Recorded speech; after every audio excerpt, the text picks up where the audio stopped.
সৈয়দনা আদম পৃথিবীতে আসলেন, এসে থাকতে শুরু করলেন। দিন গড়িয়ে রাত আসে, মাস গড়িয়ে বছর আসে, বছর যায় বছর আসে। ঠিক 940 বছর পর মালাকুল মাউত আদম আলাইহিস সালামের কাছে আসলেন।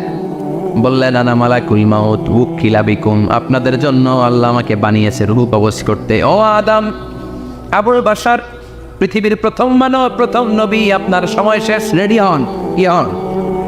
খেলা শুরু হয়, এখনই রূহ কবজ করে নিয়ে যাব। সৈয়দনা আদম বলে, এখন আসছো কেন?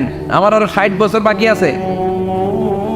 মালাকুল মাউত বলে, না, আপনি রূহের জগতে আল্লাহর কাছে আপনার সন্তান দাউদকে কয় বছর দিয়েছিলেন? 60 বছরের জন্য 940 বছর আপনার জন্য লেখা। আমি এখন আপনার রূহ কবজ করতে চাই। সৈয়দনা আদম বলে, আমি মানি না, আমি কাউরে দেই নাই। 60 বছর আমি দেই নাই, আমি আরো বাঁচব, আমি আরো বাঁচবো, 60 বছর আমি বাঁচবো, আমি দেইতেই নাই। মেয়ে যাও। মালাকুল মাউত আল্লাহর যে বলে, আল্লাহ দেয় নাই বলে, আসলে ভুলে গেছে। আসলে মানুষ ভুলে যায়, মানুষ বড্ড ভুলে যায়। আমরা অনেক সময় খাইয়াও কই খাই নাই। অনেক কিছু আপনি দিছিলেন, কিন্তু ভুলে যাই। গলার নিচ দিয়ে নামার পরে কই তুমি কিচ্ছু দাও নাই। আচ্ছা, না নাই? নাসিয়া আদম ফানাসিয়া বানু, আদম আলাইহিস সালাম ভুলে গেছেন, তাই আমরাও ভুল করি, ঠিক কিনা? এজন্য আমাদের নেতারাও বলে, এটা দেবো ওটা দেবো, নির্বাচনের পর সব ভুলে যায়। আচ্ছা, না নাই? ওই যে আদম আলাইহিস সালাম বলছে, আমরাও ভুলে যাই। অন্যদের দোষ কি? ভুলে যায়, বেমালুম ভুলে যায়। আল্লাহ বললেন, মালাকুল মাউত আর জোরাজুরি করো না। 940 নয়, ঠিক 1000 বছর পরে আদমের কাছে যাবা। আমি আমার আদমের ভাগ্যে এই জিনিসটাই রেখে দিয়েছিলাম রে মালাকুল মাউত। আমি আগ থেকে এটাই রেখেছি, আমি জানতাম সে ভুলে যাবে। চিল্লা এখন সুবহানাল্লাহ।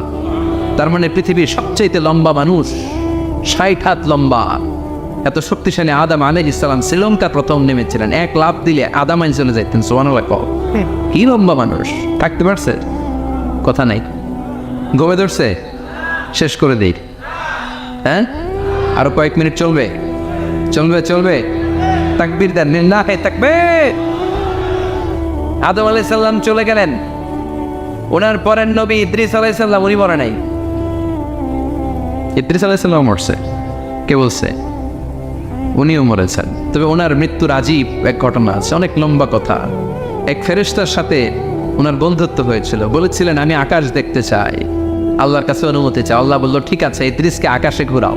প্রথম আকাশে ঘুরলেন, দ্বিতীয় আকাশে ঘুরলেন, তৃতীয় আকাশে ঘুরলেন, চতুর্থ আকাশে ঘুরলেন। ইন দ্য মিন টাইম চতুর্থ আসমানে মালাকুল মাউত পৃথিবীর দিকে নেমে আসছিল।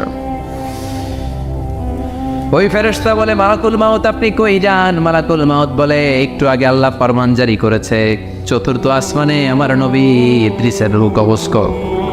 সুবহানাল্লাহ। আমি বললাম, আল্লাহ আপনার পাঠানো নবী সৈয়দনা ইদ্রিস থাকে দুনিয়ায়, চতুর্থ আসমানে পাবো কই? আল্লাহ কয়, কথা নাই, দৌড় দে। আমি দৌড় দিলাম, এসে দেখি ইদ্রিস আলাইহিস সালাম এখানে রেডি। সুবহানাল্লাহ। ওয়া রাফা'নাহু মাকানান আলিয়্যা। ইদ্রিস আলাইহিস সালামের রূহ কবজ দুনিয়ায় হয় নাই, চতুর্থ আকাশের মধ্যে হয়েছে। একটু চিৎকার করে পড়বেন সুবহানাল্লাহ। এরপরে সুলাইমান আলাইহিস সালাম, উনি তো মরে নাই, মরছে। উনি জিন চালাইতো, উনিও মরবে। শক্তিশালী একজন নবী ছিল। উনি মালাকুল মাউতকে বলেছিলেন, মালাকুল মাউত আমার মৃত্যুর সুয়াইয়া সামান্য কিছু আগে আমারে বইল, আমার একটা কাজ আছে। মালাকুল মাউত মৃত্যুর কিছু সময় আগে এসে বলল, সুলাইমান টাইম ইজ আপ, সময় শেষ, অল্প কিছু সময় বাকি, কি করবেন করেন। সৈয়দনা সুলাইমান জিনদেরকে ডাকলো, ও জিনেরা, বিশাল একটা প্রজেক্ট আছে, প্রজেক্টে কাজ শুরু করো। আর কিছু জিনকে বললো, চারদিকে গ্লাস ফিটিং করা একটা রুম বানাও। সৈয়দনা সুলাইমান আলাইহিস সালাম গ্লাস ফিটিং করা রুমের ভেতরে ঢুকলেন। এই রুমে ঢুকার দরজা নাই, হাতে একটা লাঠি নিলেন। কি নিলেন? লাঠির মধ্যে ভর করে দাঁড়িয়ে রইলেন আর জিনদের দিকে তাকিয়ে রইলেন। জিনেরা এত বদমাশ ছিল, সৈয়দনা সুলাইমান দাঁড়িয়ে না থাকলে কাজ করতো না। ছিল ফাঁকিবাজ। কি ছিল? দাঁড়ায় না থাকলে আজও লোকজন কাজ করতে চায় না, ঠিক কিনা? মালিক দাঁড়ায় থাকলে ঠিকই কাজ হয়ে যায়। সুলাইমান আলাইহিস সালাম লাঠির মধ্যে ভর দিয়ে দাঁড়িয়ে রইলেন আর বললেন, কাজ করো। জিনেরাও কাজ শুরু করলো। ওদিকে মালাকুল মাউত এসে বলে, ও সুলাইমান সময় তো শেষ। সুলাইমান বলে, সমস্যা নাই, রূহ কবজ করো। উনি লাঠির মধ্যে ভর দিয়ে দাঁড়িয়ে রইলেন। গ্লাস ফিটিং করা রুমের ভিতরে কোরআন সাক্ষী। মালাকুল মাউত ওইভাবে লাঠিতে ভর দেওয়া অবস্থায়, দারুণ অবস্থায় সাইয়েদনা সুলাইমান আলাইহিস সালামের রূহ কবজ করে নিলেন। উনি এমনভাবে দাঁড়িয়েছেন, রূহ চলে গেল, লাশ হয়ে দাঁড়িয়ে রইলেন। লাঠির মধ্যে দাঁড়িয়ে আছেন, জমিনের মধ্যে লুটিয়ে পড়ে নাই। সুবহানাল্লাহ। জিনগুলো দূর থেকে ভাবত বস তো দাঁড়ায় আছে। কে দাঁড়ায় আছে? জিনেরা মনে করছে বস দাঁড়ায় আছে, কাজ করতে হবে। করতে করতে পুরা প্রজেক্টের কাজ শেষ। ইন দ্য মিন টাইম ঝিঝি পোকা, ওই পোকা যেই পোকা কাঠ খেয়ে ফেলে, এই কাঠ খাওয়ার পোকা সুলাইমান আলাইহিস সালাম লাঠির ভেতরে ঢুকে লাঠিও খেয়ে ফেলেছে। সাইয়েদনা সুলাইমান আলাইহিস সালাম তপাস করে জমিনে পড়েছে। আর জিনেরা কয় হায় হায়, খালি খালি কাম করছে এতদিন। সুবহানাল্লাহ করবেন না? সুলাইমান আলাইহিস সালাম বাঁচতে পারে নাই, চলে গেলেন। মুসা আলাইহিস সালাম মরছে, উনি মরবে কেন? উনি তো রানী মার মরছে। এক থাপ্পড়ে ফেরাউনের বাবুর্চি নাই। মুখের আগে হাত চলতে কয়েকজন, এর মধ্যে মুসা আলাইহিস সালাম আছে না নাই? মালাকুল মাউত মানুষের আকৃতিতে, অনুমতি না নিয়ে ঘরের ভেতরে ঢুকে গেল। ঢুকে বলে আনা মালাকুল মাউত, আমি মৃত্যুর ফেরেশতা। তো কি চাও? জিতু আনা আকবাদা রূহাক, আপনার রূহ কবজ করতে আসছি। কিন্তু মুসা আলাইহিস সালাম দেখতেছেন দিব্য একজন মানুষ, কি দেখে? আবার সালাম দেয় নাই, অনুমতি নিয়েও ঢুকে নাই। অমিয়া অনুমতি নিয়ে ঘরে ঢুকানোর দরকার আছে না নাই? মুসা আলাইহিস সালামের মেজাজ বড় গরম। উনি বললেন কি করবি? কয় আপনারে মারবো। কয় এদিকে আয়। মালাকুল মাউত মনে মনে ভাবে এতদিন সব মানুষগুলো আমারে দেখলে দিত দৌড়, আজকে মনে হয় আমারে দিতে হবে দৌড়। এক পা গায়ে দুই পা পেছায় সাহস করে সামনে গেলেন। আবার মুসা আলাইহিস সালাম দিলেন এরকম থাপ্পড়। ফাসাক্কাহু ফাফাকুয়া আইন, বুখারীর বর্ণনা, এক থাপ্পড়ে চোখ নাই। ঠিকই মালাকুল মাউত দৌড়, এক দৌড়ে আল্লাহর কাছে। আল্লাহ বললেন রাখো, এটা মুসা আলাইহিস সালাম, তার মেজাজ বড্ড গরম, আমাকে কথা বলতে হবে। আল্লাহ বললেন মুসা, বুখারীর বর্ণনা, গরুর পিঠের উপর হাত রেখে দাও। রাখা হলো। তোমার হাতের নিচে গরুর যত পশম, প্রত্যেক পশমের বিনিময়ে এক এক বছর করে হায়াত বাড়িয়ে দিলাম। মুসা আলাইহিস সালাম অনেক চালাক নবী। উনি বললেন আল্লাহ, আমার হাতের নিচে যদি গরুর 2000 পশম থাকে, তার মানে 2000 বছর হায়াত বাড়িয়ে দিলেন। কিন্তু এক্সট্রা হায়াত যখন শেষ হয়ে যাবে, এরপরে কি হবে? আগে ওইটা বলেন। আল্লাহ বললেন ফুমাল মাহবুত, তারপরে তো মুসা মরতেই হবে, আসতেই হবে। সাইয়েদনা মুসা আলাইহিস সালাম বললেন ফাল আনা, তাহলে আর দেরির দরকার নাই, এখনই আমি আপনার কাছে চলে যেতে চাই। মালাকুল মাউত মুসা আলাইহিস সালামের রূহ নিয়ে উড়াল দিলেন। সুবহানাল্লাহ। বাঁচতে পারছে? বিশ্বনবী মরে নাই, উনি ইন্তেকাল করেছেন। চিল্লা এখন ঠিক কিনা? ইন্তেকালের আগে বিশ্বনবী প্রচন্ড অসুস্থ হলেন। মা আয়েশারে ডেকে বললেন, আয়েশা মনে হয় আমি বাঁচব না। ওই যে খায়বার বিজয়ের দিন, খায়বার দুর্গ বিজয় করার পরে এক ইহুদি মহিলা আমার দাওয়াত দিয়েছিল। ওই দাওয়াত খেতে যাওয়ার পরে গোশতের মধ্যে বিষ মাখানো হয়েছিল রে আয়েশা। ওই বিষ মাখানো খাসির গোশত খেয়ে যে ব্যথা আমার পেটে উঠেছিল, আজ আবার সেই ব্যথা উঠেছে। বিশ্বনবী ওই বিষ খাওয়ানো গোশতের কারণে ইন্তেকাল করেছেন। তার মানে বিশ্বনবীর সাথে জামা আল্লাহ বাইনা নবুওয়া ওয়া শাহাদা, আল্লাহ বিশ্বনবীকে শুধু নবী বানায় নাই, শহীদ হিসেবে কবুল করেছে। সুবহানাল্লাহ করবেন না? প্রচন্ড অসুস্থ, উনি ছাড়া মসজিদে নববীতে কেউ ইমামতি করার সাহস পায় না। বিশ্বনবী বললেন আবু বকর তুমি যাও, আবু বকরও যায় না। বিশ্বনবী বললেন পানি আনো। বিশ্বনবী পানি দিয়ে ওযু করলেন। ওযু করে কয়েকজন সাহাবীকে ধরে উঠতে চাইলেন, আবার থপাস করে বেহুশ হয়ে পড়লেন।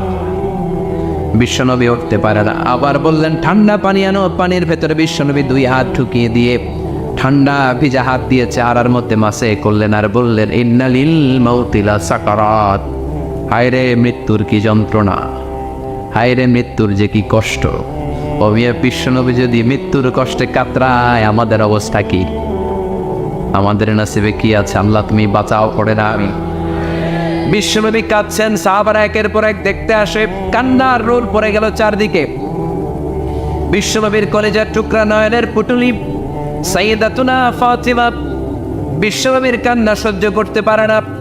বিশ্বনবীকে ধরে মা ফাতিমা, সাইয়েদাতুনা ফাতিমা বিলাপ করা শুরু করে দিলেন, চিৎকার দিয়ে কান্নাকাটি শুরু করে দিলেন আর বললেন ওয়া কুরবাবা, ওয়া কুরবাবা, হায় হায় আমার বাবার কি কষ্ট, আহা আমার বাবার কি কষ্ট হচ্ছে। বিশ্বনবী বললেন ফাতেমা তুমি কেঁদো না, আমার কষ্ট আজকের পরে আর থাকবে না। আজকে তোর বাবার সব কষ্ট বন্ধ হয়ে যাবে। কি যেন কানে কানে বললেন, ফাতেমা আরো কেঁদে দিল। আবার কানে কানে কি যেন বললেন, ফাতেমা হেসে দিল। বিশ্বনবীর ইন্তেকালের অনেক পর মা আয়েশার কাছে ফাতেমা বললেন, আমি যখন প্রথমে কেঁদেছিলাম আব্বা বলেছিল আমি আর বাঁচবো না রে ফাতেমা। আবার কানে কানে একটা কথা বলার পরে হেসেছিলাম, আব্বা বলেছিল আমার পরে আমার পরিবার বর্গের মধ্য থেকে সর্বপ্রথম তোমার সাথে আমার দেখা হয়ে যাবে রে ফাতেমা। অল্প কয়েক মাসের ব্যবধানে সাইয়েদাতুনা ফাতেমা উনিও ইন্তেকাল করলেন। বিশ্বনবী শোয়া থেকে উঠতে পারে না। এক সাহাবীকে দেখলেন মেসওয়াক করছে। বিশ্বনবী মেসওয়াকের দিকে তাকিয়ে রইলেন। বিশ্বনবীর নিথর দেহটা পড়ে আছে। আয়েশারা যে বলবে আয়েশা মেসওয়াক দাও, বলতে পারেন। মা আয়েশা বুঝতে পেরে মেসওয়াক আনলেন, বিশ্বনবীকে মেসওয়াক করিয়ে দিলেন। এবার বিশ্বনবী বললেন, ও আবু বকর শোনো, আল্লাহ আমাকে অপশন দিয়েছে। কি দিয়েছে? আল্লাহ বলেছে নবী আজীবন থাকতে চাইলে থাকেন, আর আসতে চাইলে চলে আসেন। আমি থাকতে না চেয়ে আল্লাহর কাছে চলে যাওয়ার ইচ্ছা করলাম। সাইয়েদনা আবু বকর কান্না জুড়ে দিলেন। বিশ্বনবী বললেন, আসসালাত আসসালাত, ও আমার উম্মতেরা নামাজ তরক করো না। ইন্তেকালের আগে বললেন নামাজ ছেড়ে দিও না। আর বললেন ওয়ামা মালাকাত আইমানুকুম, তোমাদের অধীনস্থ কর্মচারীদের সাথে খারাপ আচরণ করো। ঘাম শুকানোর আগে পয়সা দিয়ে দিও। আর হাত দুটো উঁচু করে বললেন আল্লাহুম্মা ইলা রাফিকিল আলা, ও আল্লাহ আমি আপনার কাছে যেতে চাই। এই কথাটা বলে বিশ্বনবীর হাত দুইটা থপাস করে জামিনে পড়ে গেল। বিশ্বনবীও চলে গেলেন। থাকতে পেরেছে কেউ? চিল্লায় বলেন। এজন্য আমরা আল্লাহর কাছে ইমানই মৃত্যু চাই। কি মৃত্যু? আমরা উত্তম মৃত্যু চাই। চিল্লায় বলেন কি মৃত্যু? এজন্য মরণের আগে ইমান নিয়ে মরার দরকার আছে না নাই? বিশ্বনবী দোয়া করতেন আল্লাহুম্মা রযুকনা হুসনাল খাওয়াতিম, ও আল্লাহ আমাদের শেষটা যেন ভালো হয়। শেষ কথা বলি, এদিকে তাকা, মনোযোগ আছে। বলতেন আল্লাহুম্মা রযুকনা হুসনাল খাওয়াতিম, ও আল্লাহ আপনি আমাদেরকে ইমানের মৃত্যু দেন, আমাদের শেষটা ভালো করেন। কারণ সব ভালো তার শেষ ভালো। জানেন না এটা আপনারা? সব ভালো তার শেষ ভালো। আজীবন ইসলামের পক্ষে, আজীবন নামাজি মুত্তাকি, মরার আগে কাফের হয়ে মরে এরকম আছে না? মরার আগে শাহবাগের মঞ্চে উঠে ভাষণ দেয় ভাইয়েরা আমার আছে না? আবার আজীবন কাফের, ইসলামের বিরোধী, ইন্তেকালের আগে কালিমা পড়ে সব মাফ করায় আছে না?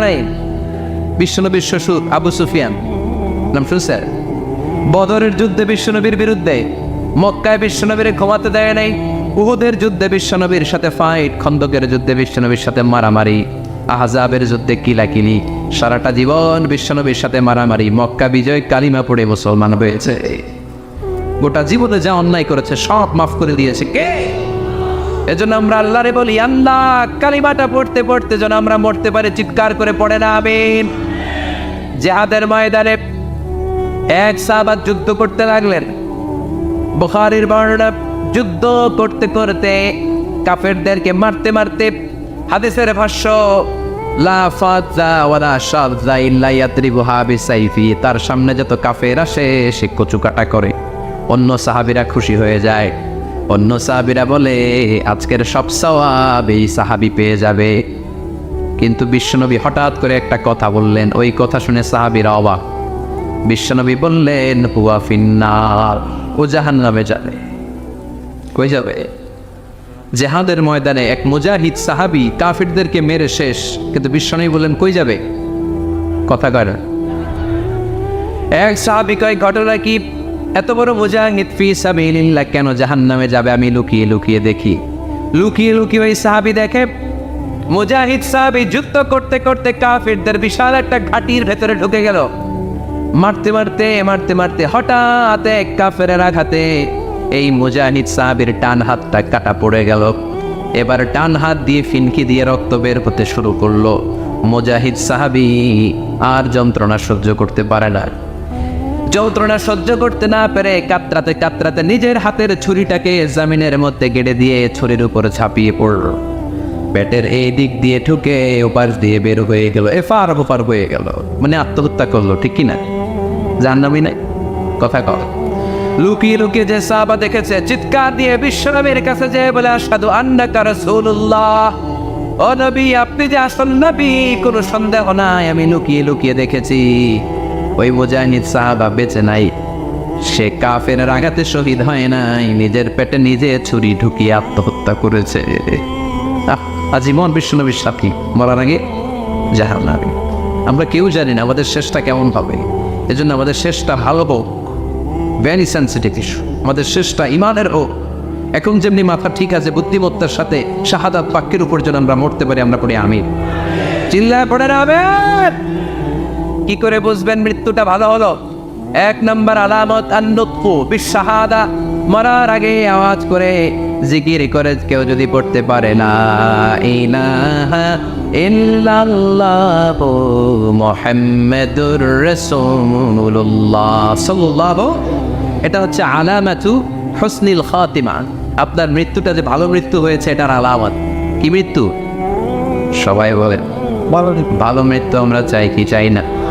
ভালো মৃত্যুর এক নম্বর আলামত কালিমা পড়ে যদি মরতে পারে। বিশ্বনবী বলেন মান কানা আখিরু কালামিহি লা ইলাহা ইল্লাল্লাহ, যে ব্যক্তির সর্বশেষ কথাটা হবে, বাক্যটা হবে লা ইলাহা ইল্লাল্লাহ, দাখালাল জান্নাহ, সে জান্নাতি হয়ে যাবে। সুবহানাল্লাহ পড়ে। এরপরে বিশ্বনবী বললেন আল মুমিনু ইয়ামুতু বিজাবি ইরকিল জাবিন, মুমিন যখন মারা যায় তার কপাল ঘেমে যায়। সুবহানাল্লাহ পড়েন। হাত ঘামে না, পা ঘামে না, মুমিনের কপাল ঘামে। সুবহানাল্লাহ। এজন্য কেউ মারা গেলে কপালের মধ্যে হাত দিবেন, দেখবেন ওই ঘামের মধ্যে একটা জান্নাতি ঘ্রাণ আছে। সুবহানাল্লাহ। আল্লাহ, আমরা যখন মরে যাব আমাদের কপালটা যেন এরকম ঘেমে যায়। আমিন পড়েন আর জোরে আমিন। আল মুমিনু ইয়ামুতু বিআরাকিল জাবিন, মুমিন মারা গেলে তার কপাল ঘামে। কপাল ঘামলে বুঝতে হবে এটা ভালো মৃত্যু, ইমানি মৃত্যু। চিল্লায় বলেন ঠিক কিনা?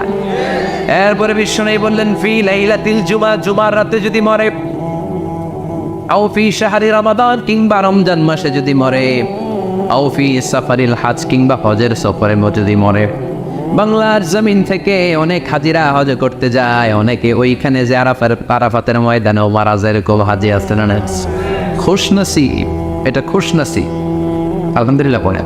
মনের পথে অবিচল থেকে আমার মরণ যেন হয়। চিল্লায় পড়ে না আমিন। তার মানে কে কোথায় মরবো আমরা কেউ জানি নাকি? ওমা তাদরি নাফসুম বিআইয়ি আরদিন তামুত, কোন জায়গায় মরবা, কখন মরবা কেউ আমরা জানি না, কিন্তু মরবো সবাই জানে, ঠিক কিনা?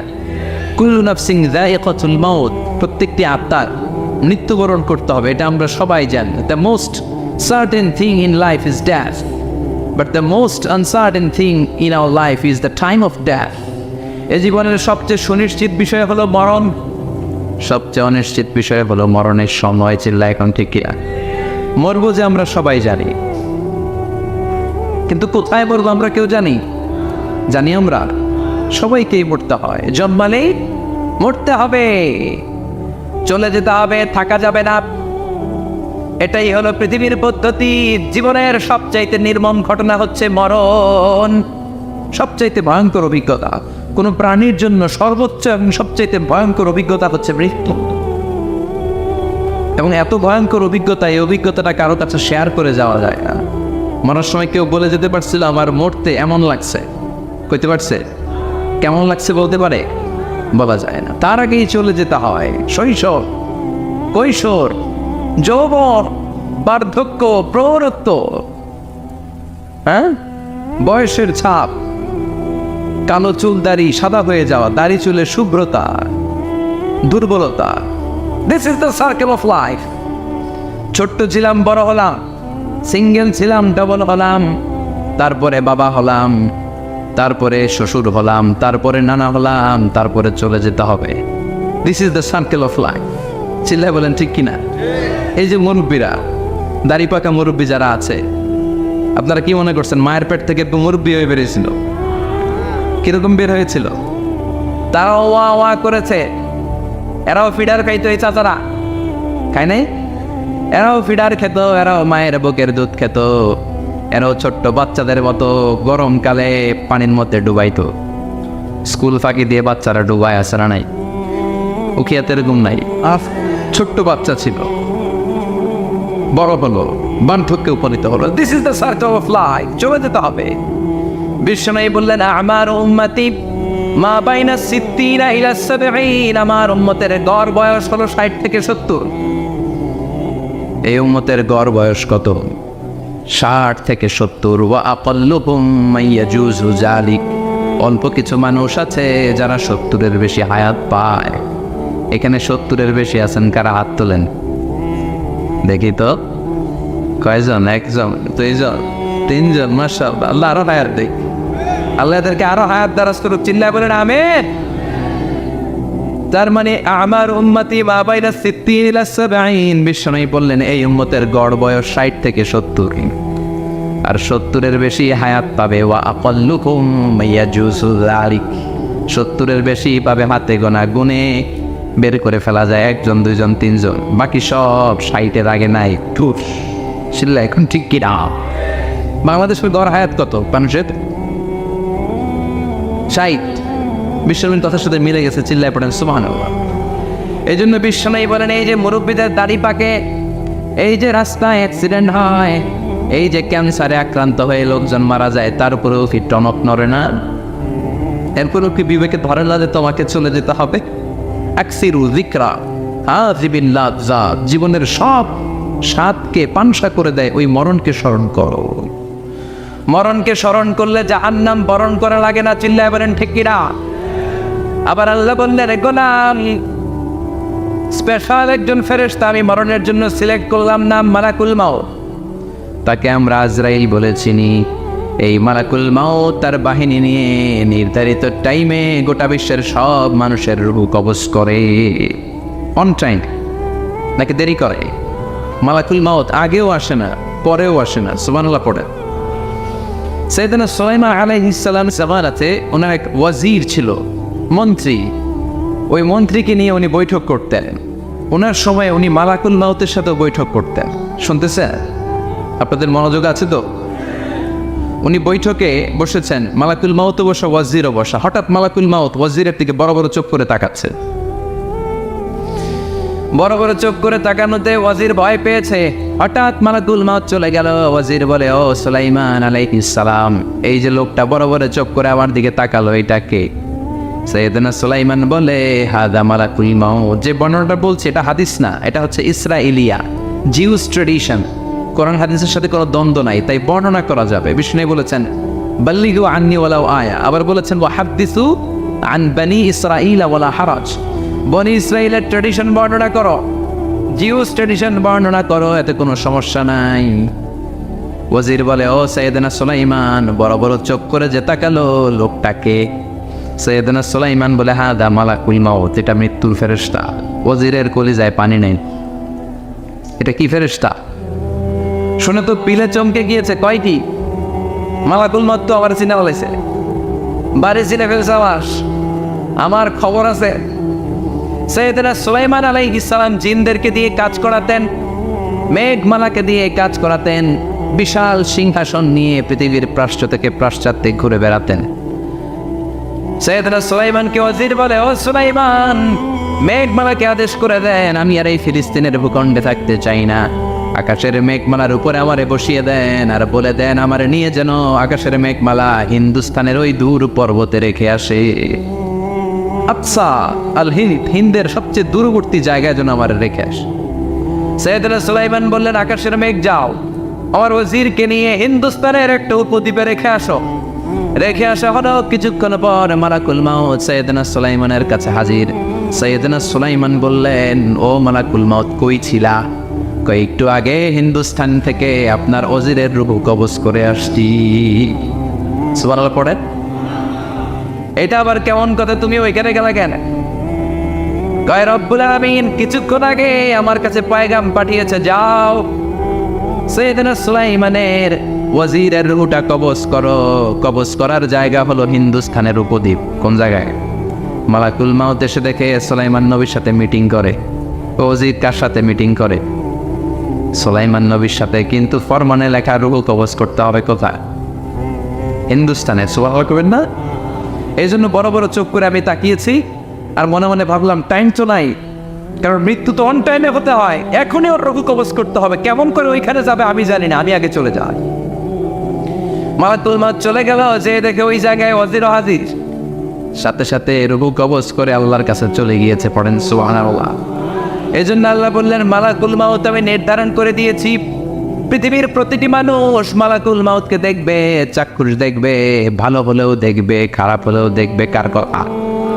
ভালো মানুষ যদি হয়, আল্লাহওয়ালা যদি হয়, ইসলাম প্রিয় যদি হয়, ডানপন্থী যদি হয়, মৃত্যুর সময় মালাকুল মউত আলা সূরাতি শাবিন আলা আহসানি সূরা, একজন যুবকের আকৃতিতে চমৎকার ধবধবে সাদা একটা জুব্বা পরে, জান্নাত থেকে জান্নাতি কাপড় নিয়ে, হানুত মিন হানুতিল জান্নাহ, জান্নাতের সুগন্ধি নিয়ে মুমূর্ষু রোগীর মাথার সামনে এসে বসে যায় আর দেহটার ইঙ্গিত করে বলে, ইয়া আইয়াতুহান নাফসুত তাইয়্যিবা, ও পবিত্র আত্মা।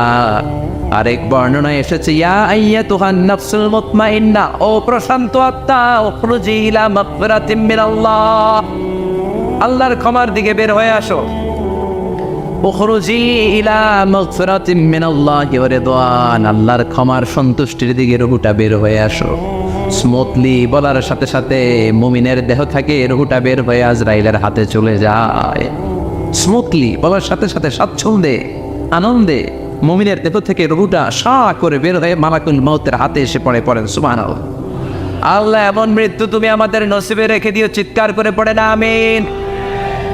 আর যারা ইসলাম মানে নাই, আর যারা কোরআন মানে নাই, আর যারা দিন কায়েমের আন্দোলন করে নাই, দিনকে ভালোবাসে নাই, বাম আর রামপন্থী ছিল, নাস্তিক ছিল, ইসলাম বিরোধী ছিল, তাদের কাছেও মালাকুল মউত আসে কি আসে না? চিল্লায় বলে না, আসে কি আসে না? তাদের কাছেও আসে, কিন্তু আলা সূরাতি আকবাহি রাজুল, একজনের চেহারা যত ভয়ঙ্কর হতে পারে, যত নিকৃষ্ট হতে পারে, এরকম ভয়ঙ্করতম নিকৃষ্ট দুর্গন্ধওয়ালা একটা চেহারা নিয়ে আসে। রিজলাহু ফিল আরদ, পা থাকে জমিনে, রাসুহু ফিস সামা, হাদিসের বর্ণনা, পা দুইটা জমিনে, মাথা আকাশে। এসে ধমক দিয়ে জালিমের মাথার সামনে এসে বলে, ইয়া আইয়াতুহান নাফসুল খাবিসা, হে পাপাত্তা, হে অপবিত্র আত্মা, উখরুজি ইলা সাখাতিল্লাহি ওয়া গাদাবিহি, আল্লাহর রাগের দিকে, আল্লাহর অসন্তুষ্টির দিকে বের হয়ে আয়। মালাকুল মউতের এই অর্ডার পাওয়ার সাথে সাথে রুহুটা কিন্তু বের হয় না। মুমিনের রুহুকে ডাক দিলে যেমনি স্মুথলি বের হয়, কাফিরের রুহু এভাবে বের হয় নাই। কথা বলেন, রুহুটা ডানে যায়, ফাতাতাফাররা, একবার রুহুটা ডানে যায়, আবার রুহুটা পায়ে যায়, আবার সামনে যায়, পায়ে যায়, হাতের মধ্যে ঢুকে ডানে বায়ে যায়। মালাকুল মউত আবার ধমক দিয়ে বলে, ইয়া আইয়াতুহান নাফসুল খাবিসা, পাপাত্তা, বের হয়ে আয়। রুহুটা আবার ডানে যায়, বায়ে যায়, সামনে যায়, পেছনে যায়। এবার খপাস করে মালাকুল মউত রুহুকে ধরে টান ধরে, সারা দেহটা থেকে প্রাণ রস সিক্ত করতে করতে দেহ থেকে রুহুটাকে টেনে হিচড়ে বের করে আনে। আর মুমূর্ষু রোগীটা চিৎকার মারতে থাকে। পড়েন না আউযু বিল্লাহ। একটা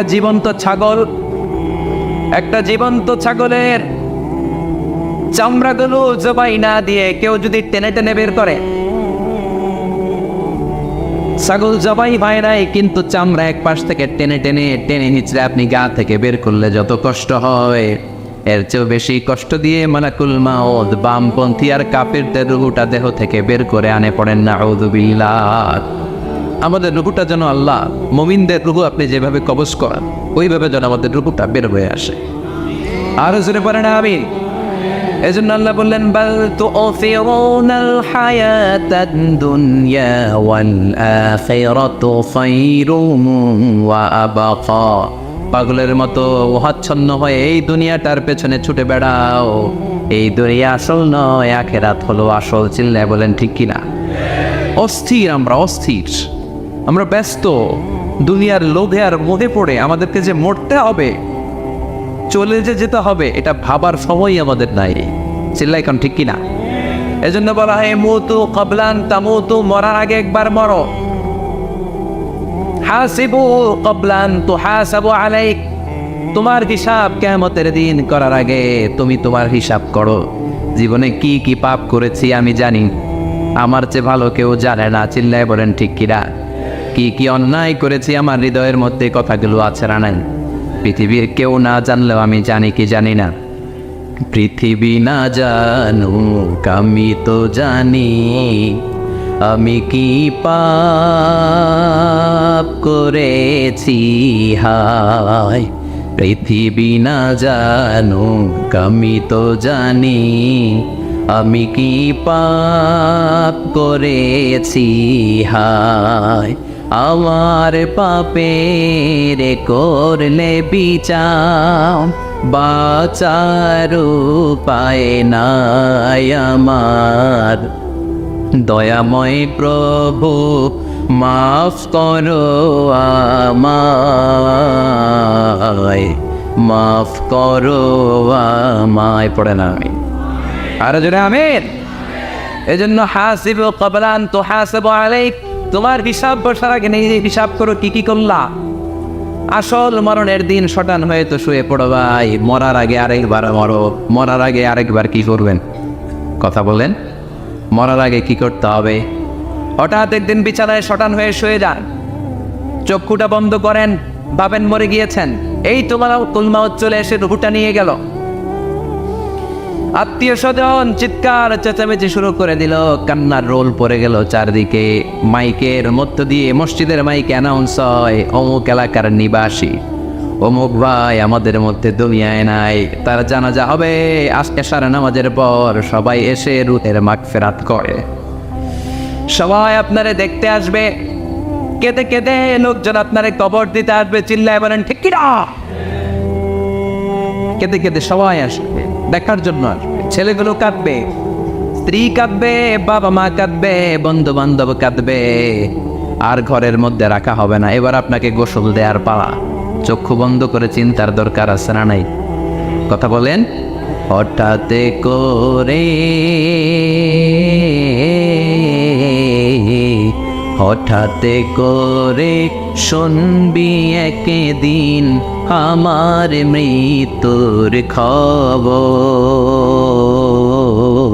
কেঁদে কেঁদে আসবে সবাই দিতে আমায় কবর, দিতে আমায় কবর। ঠিক কি না? একটু চোখটা বন্ধ করে ভাবেন, আপনাকে গোসল দেওয়া হবে, জামাগুলো খোলা হবে। এত টাকা দিয়ে যে দামি গোসলখানা টাইলস লাগিয়ে ঘরে বানালেন, আপনার শেষ গোসলটা কি ওই দামি গোসলখানায় হবে? লাশ যেখানে দোয়া হয় ওই জায়গায় দোয়া হবে। আপনাকে কাফন পরানো হবে। আপনার কলিজার টুকরা ছোট বাচ্চাটারে বলা হবে, আব্বু দেখে যাও তোমার বাবারে শেষবারের মতো দেখো। আপনার বাবা মা শেষবারের মতো একটা নজর দিয়ে আপনার চেহারাটা দেখে নিবে। বন্ধু বান্ধবরা শেষবারের মতো একবার আপনারে দেখে নিবে। জানাজার জায়গায় নেওয়া হবে। হবে না এই ঘটনাটা আমাদের? হ্যাঁ, হবে কি না? হাজার হাজার মানুষ শেষ বিদায় দেওয়ার জন্য আসবে। চারটা তাকবীর দিয়ে ইমাম নামাজ শুরু করবে। আল্লাহু আকবার, আল্লাহু আকবার, আল্লাহু আকবার, আল্লাহু আকবার বলে নামাজ শুরু করবে। নামাজ শেষ। এবার পালকিতে করে কবরে যাওয়ার পালা। যেতেই হবে, যেতেই হবে। পালকিতে করে লোকজন নিতে শুরু করবে। কবরস্থানের ওই জায়গায় যেখানে মানুষ বছরে মানুষ না মরলে যায় না, ওই গহীন নিঝুম কবরস্থানে ঢুকানো হবে। পালঙ্ক থেকে নামিয়ে আপনার জন্য করে রাখা আগ থেকে কবরটার মধ্যে শুইয়ে দেয়া হবে। উপরে বাঁশ দিয়ে ছাউনি, শেষবারের মতো সবাই দেখে বাঁশের ছাউনির উপরে মাটি চাপা দিবে। ঠিক কিনা? চলে যাবে সব, কেউ নাই, অন্ধকার, শুধু অন্ধকার। এই অন্ধকার যেন শেষ হতে চায়। এই ঘটনা ঘটবে না আমাদের? কথা বলে ঘটবে কিনা? এজন্য মরার আগে এগুলো চিন্তা দরকার আছে না নাই? মরার আগে আরেকবার মরার দরকার আছে না নাই? এজন্য রব্বুল আমিন বলেন, বাল তুসিরুনাল হায়াতাদ দুনিয়া ওয়াল আখিরাতু খায়রুন ওয়া আবকা। এই দুনিয়ার জীবনটাকে তোমরা আসল জীবন মনে করো, এটা আসল জীবন নয়। আসল জীবন হলো কবরের জীবন। চিল্লায় বলেন ঠিক কিনা?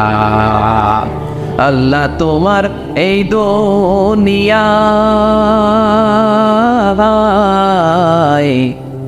আল্লাহ তোমার এই দুনিয়ায় কেউ আসে কেউ চলে যায়, তবু তোমার ভয়ে কারো কাঁদে না হৃদয়। এই দুনিয়াতে আমার বদলে গেল মন, চারিদিকে দেখি শুধু সুখেরই স্বপন।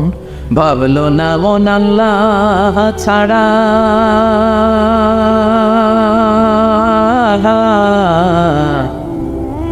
ভাবলো না মন আল্লাহ ছাড়া নেই কোনো উপায়, তবু তোমার ভয়ে কারো কাঁদে না হৃদয়। ঠিক কিনা? আসে আর চলে যায়। প্রতিদিন মাইকে অ্যানাউন্স শুনি অমুক এলাকার অমুক লোক নাই, দাদা গেল, বাবা গেল, বড় ভাই গেল, আত্মীয় স্বজন গেল, আমাকেও যেতে হবে, এই চিন্তা মাথায় নাই, চিল্লা এখন ঠিক কিনা? এজন্য লাইফটা হলো one time, one chance, second কোনো চান্স আপনাকে দেয়া হবে নাকি?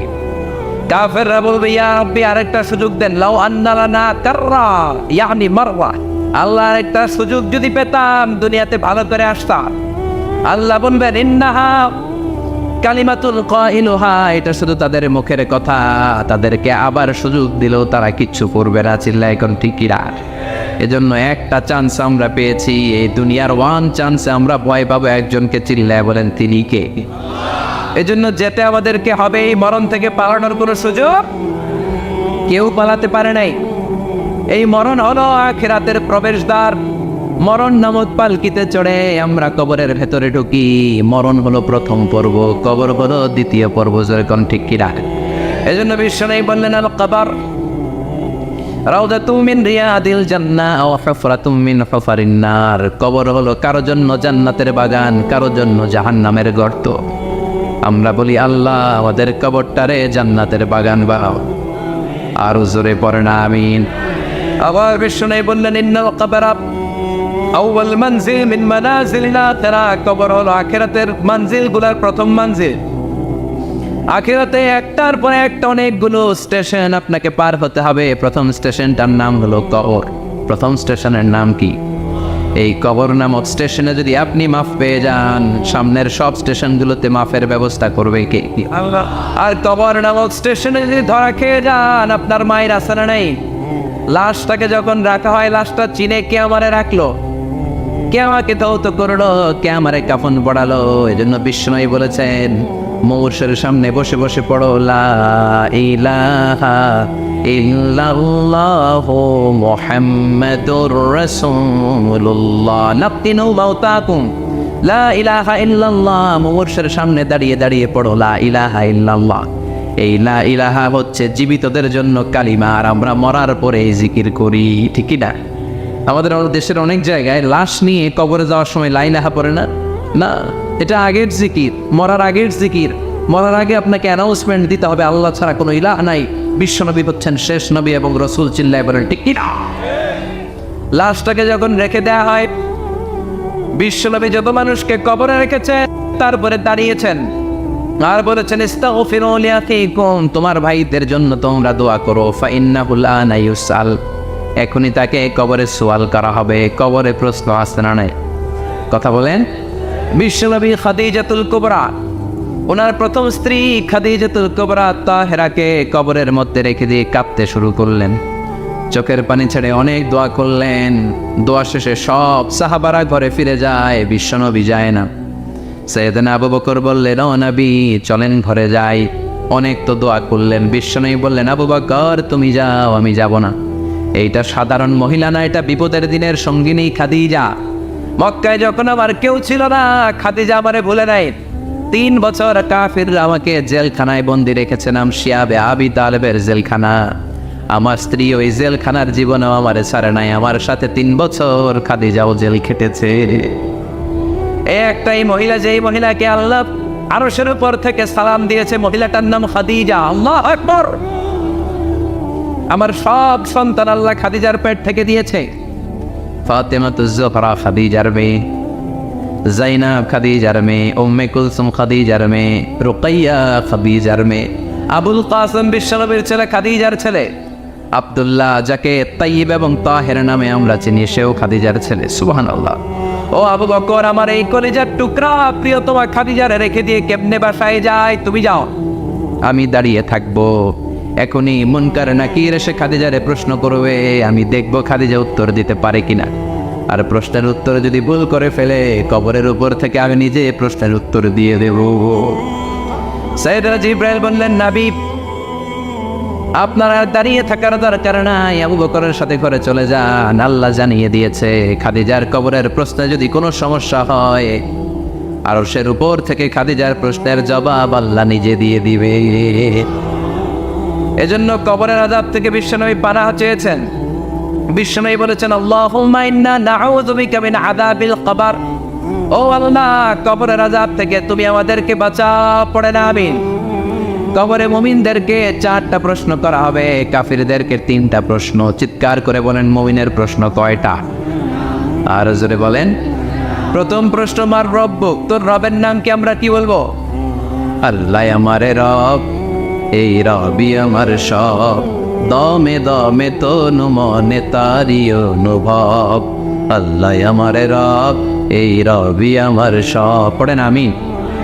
দ্বিতীয় প্রশ্ন, আমার দিন, উত্তর দিনের নাম কি? ধর্মের নাম কি? তৃতীয় প্রশ্ন, মান হাযার রাজুল, এই লোকটাকে কে? আমরা বলবো মুহাম্মদ সাল্লাল্লাহু। 3টা প্রশ্নের উত্তর যখন আপনি কবরে করে দিতে পারবেন, অতিরিক্ত একটা প্রশ্ন, ওয়ামা ইলমুক, এই যে 3টা প্রশ্নের উত্তর পানলা, কেমন করে উত্তর জানলা? কোত্থেকে শিখেছ? নকল করে আনছো কাফনের কাপড়ে? পরীক্ষা বলে নকল আছে না নেই? হাতে নকল আছে না? পায়ে নকল, মোজার ভিতরে নকল আছে না নাই? মোবাইলে নকল আছে না নাই? নকল থেকে আল্লাহ তুমি বাঁচাও। আরো আসতে তো না আমি। কিভাবে জানলা? কেমন করে 3টা প্রশ্নের উত্তর শিখলা? What is the source of your knowledge? তথ্যসূত্র কি? আপনাকে বলতে হবে, আমি যেই কিতাবটা থেকে শিখেছি, কিতাবটার নাম কি? চিল্লায় বলেন কিনা? এই কিতাবটা হলো কোরআন। আপনাকে বলতে হবে, কোরআন থেকে আমি শিখেছি, বিশ্বনবীর হাদিস থেকে আমি শিখেছি। 4টা প্রশ্নের উত্তর যখন পারবেন, ফেরেশতারা বলবে, আহলান সাহালান, খুশ আমদেদ, কংগ্রেচুলেশন, বাহ বাহ, তুমি তো চমৎকার পেরেছো। ফায়ুফসাহু লাহু কবরুহু 70 দিরাআন, মুমিন বান্দার কবরটা 70 হাত লম্বা করে দেয়া হবে। ইফতাহু লাহু বাবুন ইলাল জান্নাত, জান্নাতের দিকে তার কবর থেকে একটা দরজা বানিয়ে দেয়া হবে। জান্নাতের সুঘ্রাণ, ঠান্ডা বাতাস এসে তার কবরের ভিতরে ঢুকতে শুরু করবে। ইলবাসু লিবাস মিন আহলিল জান্নাত, জান্নাতীদের পোশাক তার গায়ের মধ্যে পরিয়ে দেয়া হবে। আল্লাহু আকবার। আর বলা হবে, নাম কানাউমিল আরুস, বাসর রাতে বর যেমনি কনেকে নিয়ে ঘুমিয়ে যায়, তুমিও একটা ঘুম দাও। আলহামদুলিল্লাহ পড়ে মুমিন বান্দা আনন্দের একটা ঘুম দিবে। ইসরাফিলের সিংগার আওয়াজ ছাড়া পৃথিবীর কোনো কিছুই তার আগে এই ঘুম ভাঙতে পারবে না। আল্লাহ আমরাও যেন সেদিন কবর একটা মজার ঘুম দিতে পারি, তুমি তৌফিক দাও। জোরে বলেন আমিন। এবার বামপন্থী নাস্তিক আর কাফেরদের পালা, ইসলাম বিদ্বেষীদের পালা, আলে ওলামাদের শত্রুদের পালা, ইসলামকে যারা বিজয়ী শক্তি হিসেবে মানতে পারে নাই তাদের পালা। চিল্লা এখন ঠিক কিনা? ওদেরকেও একই প্রশ্ন, রব কি? ওরা বলবে আমি জানি না। আমাদের উত্তর আল্লাহ। ওরা বলবে আমি কিচ্ছু জানি না, আমি সব ভুলে গেছি, আমার মাফ করে দেন। আমি কিছুই জানি না, তবে আমি ইসলাম বিরোধীদের সাথে চলতাম, যারা ইসলাম রে বাস দিত আমি তাদের সাথে স্লোগান দিতাম। এরকম ডাকাইত আছে না নাই? দ্বিতীয় প্রশ্ন, আমার দিন ও তোমার ধর্মের নাম কি? কয় আমার ধর্ম নাই, আমার ধর্ম কর্ম নাই, আমি খালি দুনিয়াকে মাচালে লো, দুনিয়া তোমারই है, আমি খালি তুম্মা চলে দু, আছে না নাই? আমি শুধু মৌজ মাস্তিতে ব্যস্ত ছিলাম, আমার দুনিয়া নাই, দিন নাই, আখেরাত নাই, রবকে আমি জানি না, ধর্মকে জানি না।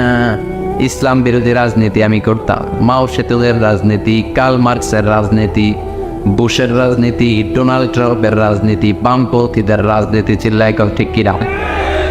কোনো ধর্ম নাই। এই লোকটাকে চিনো কিনা বলো। বিশ্বনবীর চেহারা দেখিয়ে বলা হবে এই লোকটাকে, কয় জানি না। এরে আমি মানতাম না, এরা আমি গালি দিতাম। এরকম জাহান্নামের নরকীট আর পিতৃ পরিচয়হীন জাহদ সন্তান বাংলার দেশেও আছে না নাই? এই মহামানবটাকে গালি দিয়ে পৈশাচিক আনন্দ পায়। পত্রিকায় লিখে, ব্লগের মধ্যে লিখে, ইন্টারনেটে কার্টুন বানিয়ে বানিয়ে পৈশাচিক ফুর্তি করে। এগুলো জাহান্নামের কীট, এগুলো জারদ সন্তান, বাপ মায়ের ঠিক নাই। চিল্লা এখন ঠিক কিনা? আমার নবীরে যারা গালি দেয়, এগুলোর বাপ মায়ের ঠিক আছে? এগুলোর কোনো গোড়া আছে? এগুলোর কোনো শেকড় আছে? এগুলো আগাছা চিৎকার করে বলো ঠিক কিনা? বলবে আমি জানি না। ফেরেশতারা বলবে দাঁড়া, আমরা জানি। তোর সাথে কেমন আচরণ করতে হবে আমাদেরকে ট্রেনিং দিয়েছে কে? এবার শুরু হবে মাইর। কি শুরু হবে? কথা বলেন। মাইর। ফায়ুদরাবু বিমা তারিকা মিন হাদিদ, লোহার হ্যামার দিয়ে শুরু হবে মাইর। এক একটা হ্যামারের বাড়িতে মাথাটা ফেটে চূর্ণ বিচূর্ণ হয়ে যাবে। দেহটা জমিনের ভেতরে 70 গজ ডুবে যাবে, দেবে যাবে। ওর চিৎকারে কবরস্থানটাও থারথার করে কাঁপবে। আবার জামিনকে বলা হবে ইলতাইবি, চাপা দে। জামিনে ঢুকে যাওয়ার পরে জামিনের এ পাশ থেকে একটা চাপা, মাটি চাপা, বাম দিক থেকে মাটি চাপা। 2 চাপায় ডান দিকের পাজর বায়ে চলে যাবে, বাম দিকের পাজর ডানে চলে আসবে। ওর চিৎকারে কবরস্থানটা থার থার করে কাঁপবে। আল্লাহ, এই ধরনের পরিস্থিতি থেকে তুমি আমাদেরকে বাঁচাও। আরো চিৎকার করে বলে না আমি। আজকের এই আলোচনার পরেও কি আমাদের টনক নড়বে না? আজকের এই কথাগুলোর পরেও কি মৃত্যু নিয়ে আমরা ভাববো না? আজকের আলোচনার পরেও কি আমার হিসাব শুরু হওয়ার আগে আমি একটু নিজের হিসাব কষে নিব না? আল্লাহ আমাদের সবাইকে কথাগুলো বুঝার, আমল করার তৌফিক দান করুক। আমরা পড়ি আমিন।